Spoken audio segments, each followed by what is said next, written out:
I answer to the people of Missouri. I don't answer to the left-wing mob. And it's time we had more people in this country who stood up and said, I'm not going to take my directions from the mob. This senator knows all about mobs. Josh Hawley, with clenched fist in front of the crowd of insurrectionists outside the Capitol, only moments before they breached and besieged the Capitol. This guy's just being stupid as hell, and he's a seditionist. He should be kicked out of the United States Senate. But according to Hawley, in a front-page New York Post op-ed, the problem is the autonomy of media organizations. Now we've got big tech and the big corporations, Sean, in league with the left. And what they're basically saying is, listen, if you don't hold the right opinions, then you're not going to be able to be on social media. You're not going to be able to get a job, maybe. He wants to control what private companies in the marketplace can and cannot publish. He's either stupid as hell or out of his mind. Or maybe both, as Senator Hawley continues to reinforce.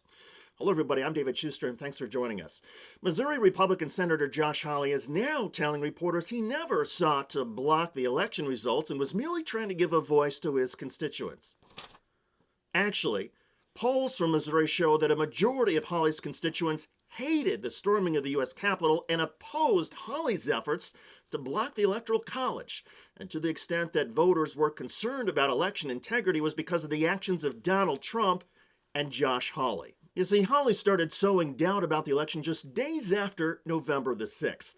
And the next month, weeks after U.S. Attorney General Bill Barr said the FBI had not found any significant voter fraud or anything that would have impacted the outcome of the election, Hawley became the first U.S. senator to say he would join with Republicans in the House in trying to stop the certification of the Electoral College. So for Hawley to now say he never sought to overturn the election results is a lie, period. So why would Josh Hawley lie instead of, say, taking responsibility for his actions? Well, one theory is that he is emotionally immature and perhaps also embarrassed by his own, shall we say, slight physical stature. He's got the bone structure of a bird, and he's holding up those little bird hands. Like, look at that. Look at him. Come on, fellas. Let's do it. Whee! That was funny.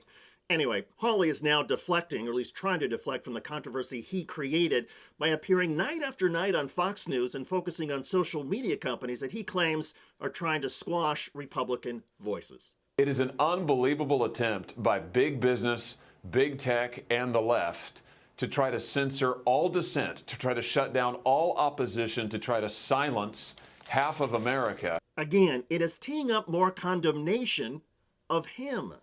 Guy that's this cynical, he'd back off a little bit.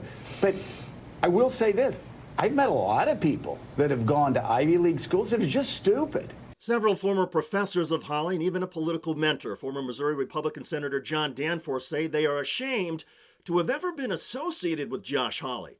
Indeed, Missouri Senator Josh Hawley is now one of the most detested politicians in America, and he keeps earning that status literally every day.